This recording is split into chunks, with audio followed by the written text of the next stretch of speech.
करी, काफ़ी जानने का प्रयास करा, पीआरओ से भी मिली, पर सुबह 7 बजे उनका मेरे पास में कॉल आया था कि सर तुरंत प्रभाव में यहाँ पे 15,000 रुपए माँग रहे हैं ये, तो आप तुरंत भेजो मुझे। तो मैंने कहा आपके पास में पेटीएम है नहीं आपके नंबर पे, तो हम लोग भेजेंगे भी तो हॉस्पिटल के अकाउंट पे डिटेल में भेजेंगे पूरा अमाउंट। तो आप हॉस्पिटल का पेटीएम कोड हो गया या फ़ोन पे कोड हो गया या आप कोई भी बैंक अकाउंट डिटेल हमें दीजिए। 7 बजे से लेकर के 3 बजे तक वो बंदी आप ये देखिए कि इधर से उधर पूरे हॉस्पिटल में चक्कर मारा, पर कोई भी स्टाफ उनको राइट डायरेक्शन नहीं दे पाया कि वो राइट डायरेक्शन पे पहुंच करके वहां से बैंक अकाउंट डिटेल या कोई भी डिटेल हम तक पहुंचा पाए। हम बीच-बीच में उनको फॉलो अप कर रहे थे। हमने उनसे बोला कि आप हॉस्पिटल का नंबर हमें प्रोवाइड करिए, हम डायरेक्ट कोऑर्डिनेट करने की कोशिश करते हैं। पर कुछ उनको बीच में दवाइयाँ भी लानी थी, कुछ अंश को सँभालना भी था, कुछ छोटी बच्ची नायरा भी जो कैंसर से पीड़ित है, वो भी बच्ची उनके साथ में थी। तो इन सब के दौरान मतलब 7 बजे से लेकर 3 बज गई। 3 बजे मुझे लगा कि अभी बहुत हो गया है और 3 बजे लगभग 2:30 बजे के आसपास इनको धमकी दी गई कि आप पीआरओ ने धमकी दी इनको और हॉस्पिटल मैनेजमेंट ने धमकी दी लिटरली कि आप यहाँ से अपने बच्चे को ले जाइए, आपकी जेब में पैसा है नहीं, तो आप अपने बच्चे को यहाँ से लेकर के चल जाओ। जिस दिन आपकी जेब में पैसा आ जाए, मानो 1 दिन, 2 दिन, उसके बाद में आप यहाँ पर आना और बच्चे का इलाज करा लेना। 17 तारीख को अंश को एडमिट कराया था और चंचल पूरा हमारे भरोसे पे ही वहाँ पे गई थी। 17-18 तारीख को कोई पैसे की रिक्वायरमेंट नहीं थी क्योंकि हॉस्पिटल ने बोला था कि 19 को सर्जरी होगी तो 19 को आप जमा करा देना और 16 को ये पहुंच गए थे वहां पर चंचल इनको लेकर के। तो 19 तारीख को 3 बजे 2:30-3 बजे के आसपास में इनको धमकी दी गई कि आपके पास पैसा नहीं है तो आप जाओ। तो फिर मैंने हॉस्पिटल का ऑनलाइन नंबर निकाला।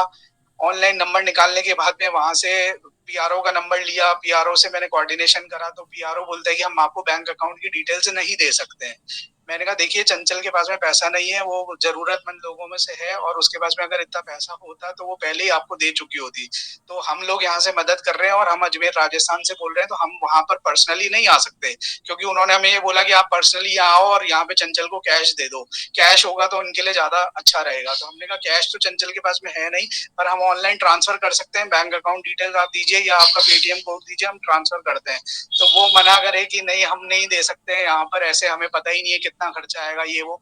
मैंने कहा चंचल ने बोला हमें 15,000 का खर्चा आएगा, आप मुझे एक एस्टिमेट बना दीजिए या आप उसके बदले में आप एडवांस अमाउंट डिपॉजिट कर लीजिए क्योंकि खर्चा तो होगा, आप लोग फ्री में तो इलाज कर नहीं रहे हैं। आपने चंचल को एस्टिमेट मुंह जबानी दिया है 15,000 का, तो कुछ तो लगेगा, 5 नहीं तो 10 तो लगेगा, कुछ तो लगेगा। तो आप जो आप बोलेंगे वो हम जमा कराने के लिए तैयार है।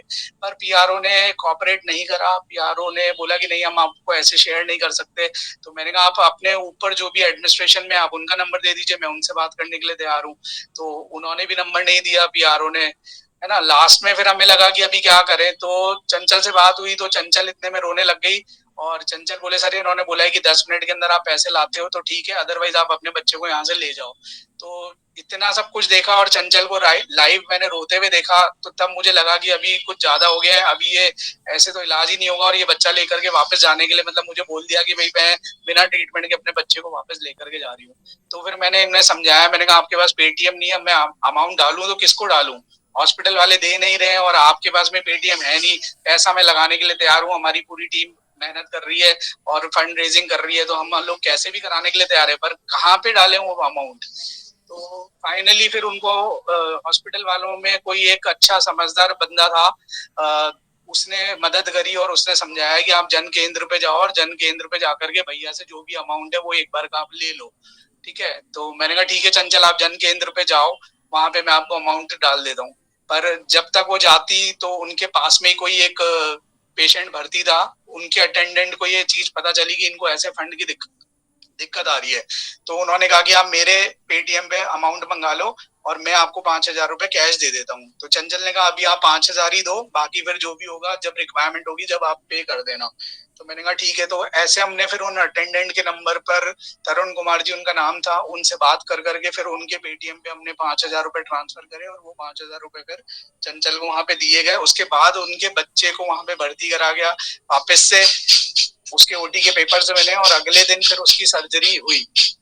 अब इन बिटवीन पीआरओ से मैं 2 दिन से कनेक्शन में था। 2 दिन मैंने बहुत ही प्यार से और बहुत ही अच्छे तरीके से पीआरओ को समझाने की कोशिश करी कि इनके एक हाथ में जो बच्चा है वो नायरा है और वो कैंसर से पीड़ित है, और एक बच्चा जिसकी कान की ईयर सर्जरी हो रही है। आप दोनों बच्चे देखिए किस कंडीशन में है, और आप इनकी हेल्प क्यों नहीं कर रहे हैं मतलब। तो पीआरओ वही था कि नहीं समझ में आ रही थी उनको सारी चीजें बताने के बाद भी। तो फिर दीप जी की हमने मदद ली। दीप जी को हमने सारी केस बताई कि भाई ये चीज है, हम 15,000 रुपए देने के लिए तैयार है, पर हॉस्पिटल मैनेजमेंट जो है लेने के लिए तैयार नहीं है। तो वो हमें जब तक अकाउंट डिटेल्स नहीं देंगे हम कहाँ ट्रांसफर करेंगे। फिर दीप जी ने उनसे कम्युनिकेशन करा, उनको कॉल कर करके उनको ये चीज के बारे में बताया कि भाई हम कहाँ से बोल रहे हैं और क्या चीज है। तो मैंने बहुत रिक्वेस्ट भी करी थी पीआरओ से कि देखिए सर, हम कोऑपरेट करना चाह रहे हैं और हम कोई मतलब है ना प्यार से इस चीज को हम करना चाह रहे हैं कि आप अमाउंट ले लीजिए और बात खत्म करिए, और कुछ भी इसमें करना नहीं है आपको। पर फिर भी पता नहीं क्यों उनका ऐसा बिहेवियर रहा। बाद में पता चला कि उनके पास में कुछ लोड ज्यादा था काम का, और कुछ चीजों को वो समझ ही नहीं पा रहे थे, तो इस वजह से हुआ, मिसकम्युनिकेशन की वजह से। तो फिर दीप जी के फोन के बाद में उनको सारी चीजें समझ में आई। फिर उन्होंने पर्सनली मुझे कॉल करा, बोले सर सॉरी, मैं गिल्टी फील करता हूँ, मैं कुछ समझ नहीं पाया और बहुत सारी चीजें इन बिटवीन हो गई है 2 दिन में। तो बोले कि मैं इनका जो भी है वो हेल्प करने के लिए तैयार हूँ, मैं आपको हॉस्पिटल का अकाउंट नंबर देता हूँ। फिर उसके बाद उन्होंने हमारे को पेटीएम कोड वहां से भेजा। फिर वो 5,000 रुपए हमने उस पर ट्रांसफर करे। और ये भी एक दिन पहले की बात है, मतलब उस पे ट्रांसफर करने के बाद में भी यहाँ पे भी बात हमारी गड़बड़ हुई थी कि जब हमने वो 5,000 रुपए पीआरओ ने जो हमें कोड दिया उस पे ही ट्रांसफर करा, उसके बाद में पीआरओ बोलता है कि ऑनलाइन पैसा समय पे नहीं आता, इसलिए हम ऑनलाइन पैसा नहीं लेते हैं, है ना। आपको पता नहीं है, क्योंकि मैंने एनजीओ से कुछ भी उनको बताया नहीं था कि मैं कहाँ से बोल रहा हूँ क्या। मैंने सिर्फ ये बोला था कि मैं चंचल का रिश्तेदार बोल रहा हूँ, तो पैसा हम लगाएंगे, चंचल के पास में पैसा नहीं है। तो वो मुझे भी वैसे ही ट्रीट कर रहा था, वैसे ही मुझे भी वो बोलता है, बोले आपको पता नहीं है कि आपने कभी ऑनलाइन ट्रांसफर नहीं कराएगा, आपको पता नहीं क्या कि पैसा टाइम पे नहीं आता, और इन बिटवीन अगर उसको बच्चे को दवाई की जरूरत पड़ गई और अगर इस दौरान बच्चे को कुछ हो गया या बच्चे की जिंदगी चली गई तो उसका जिम्मेदार कौन होगा। इतनी तक चीजें उसने मुझे बोली। तो मैं उसको समझाया, मैंने कहा भाई ऑनलाइन ट्रांसफर तो 1 सेकंड में होता है आज की तारीख में, आप कहाँ कौन सी दुनिया में जी रहे हैं, आप इस चीज को समझिए। आप भेजेंगे और 5-10 मिनट के अंदर अंदर आपको ट्रांसफर हो जाएगा, आप पेटीएम कोड भेजें या जो भी आपको भेजना है भेजिए। तो बोलते हैं कि नहीं हम तो ऐसे भेज नहीं सकते। तो ये पूरा फर्स्ट डे का केस है। फिर सेकंड डे हमने ट्रांसफर कर दिया। ट्रांसफर करने के बाद भी बोलता है कि हमारे पास में तो कोई पैसा नहीं आया।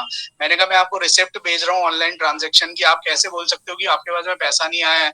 तो बोले पैसा गया होगा तो आपने किस कोड पे भेजा। मैंने कहा आपने जो 2 कोड मुझे भेजे उसी कोड के ऊपर मैंने पैसा ट्रांसफर करा है। तो बोलते हैं कि वो तो गया होगा किसी के पास में। मैंने कहा किसी के पास में कहने का मतलब क्या है आपका। तो बोले मेडिकल डिपार्टमेंट वालों के पास में गया होगा। तो मैंने कहा मेडिकल डिपार्टमेंट वालों से आप लाइन अप कर लीजिए, आप पीआरओ है तो आप तो ये कर सकते हैं। तो बोलते